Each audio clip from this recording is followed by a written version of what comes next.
Have you ever wondered if your spiritual practice is helping you face life or helping you avoid it?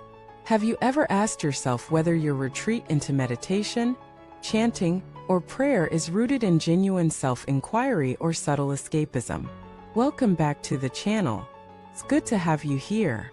Today, we're diving into a topic that many spiritual seekers rarely talk about, but desperately need to hear. The question is not just are you practicing, but what are you practicing for? Is your path one of courage and clarity or a shield behind which you hide from life's discomforts, challenges, and responsibilities?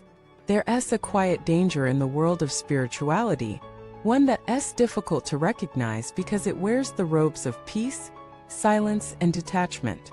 This danger is the temptation to use practice as a form of retreat not just from the world but from ourselves. Let me begin with a story. There once was a man who had a difficult family life. His parents were critical, his relationships turbulent, and his job was stressful. One day he discovered meditation. For the first time he felt quiet inside. It was such a relief that he began meditating more and more. He started attending retreats, stopped going to family gatherings, and gradually withdrew from friends who didn't understand the spiritual path.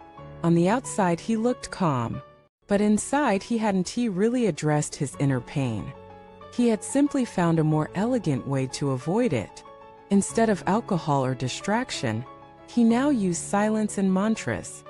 His trauma was still there, he had just wrapped it in incense. This story is not unique. It's happening all around us.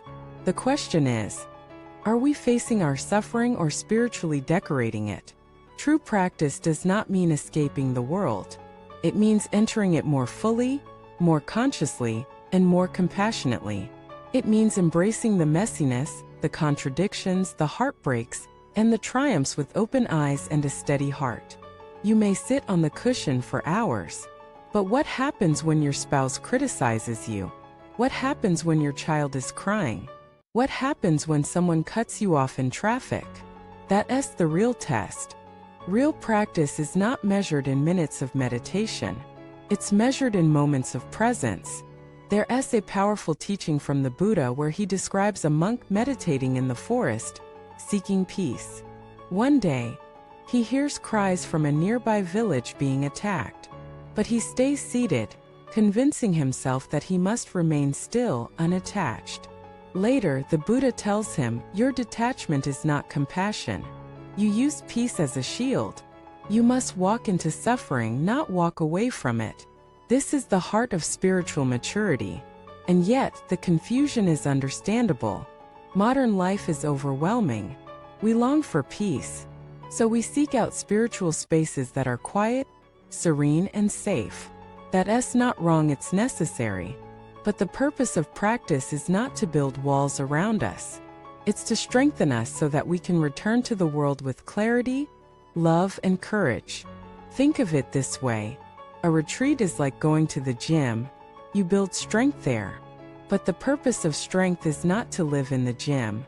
It's to return to life with vitality and resilience. In the same way, meditation is not an escape from life.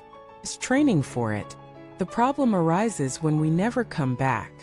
When we stay in spiritual circles, talk only to like-minded people, and surround ourselves with spiritual content but never apply it. When practice becomes a cocoon, not a chrysalis, one transforms, the other traps. So how do we know when we're using spirituality to escape? Here are some signs. You avoid difficult conversations under the guise of keeping peace. You suppress emotions and call it detachment.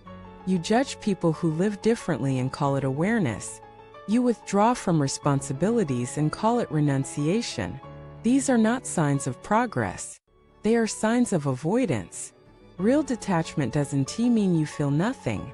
It means you're not controlled by what you feel. Real compassion doesn't mean you avoid conflict. It means you're willing to enter it wisely. Real awareness doesn't mean being calm all the time. It means being honest all the time. So let us look at what true spiritual practice looks like. It means sitting with your grief, not bypassing it.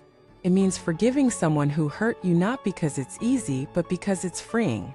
It means speaking up when injustice happens, even if your voice shakes. It means showing up for your loved ones, even when it's inconvenient. It means staying present during discomfort, not reaching for distraction. It means loving without needing to fix, control, or possess. It means crying when you're in pain without shame. It means failing then trying again without bitterness. This is the courage of the awakened heart. Now let me share another story, a personal one. A few years ago, I was going through a painful breakup. My instinct was to meditate more, isolate more, read more Dharma books. I told myself I was healing, but a friend said something that changed everything. She said, "You're hiding. Healing includes feeling." I resisted her at first, but slowly I saw the truth. I wasn't healing, I was numbing. I wasn't practicing, I was avoiding. So I stopped. I cried. I wrote letters I never sent. I allowed myself to be messy. And in that rawness, I felt something new, real peace.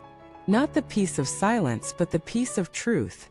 That's what real practice is. It's not about being unshakable. It's about being honest. It's not about escaping pain. It's about entering it with open eyes and an open heart. It's not about building a spiritual identity. It's about dissolving all identities. And yes, that's scary, but it's also liberating. Because what's waiting on the other side of that fear is freedom. So today I invite you to reflect. Are you practicing to grow or to hide? Are you facing your wounds or covering them with incense? Are you stepping into life or stepping away from it? There's no shame in realizing you've been avoiding. We all do it. What matters is what you choose now. So choose truth. Choose presence. Choose the courage to live fully, not just to look spiritual. Thank you for watching this video. If this message touched something in you, share your thoughts in the comments. Have you ever used spirituality to avoid reality? What helped you come back to life? Like this video, subscribe to the channel, and share it with someone who needs a reminder that real growth begins not in escape, but in engagement.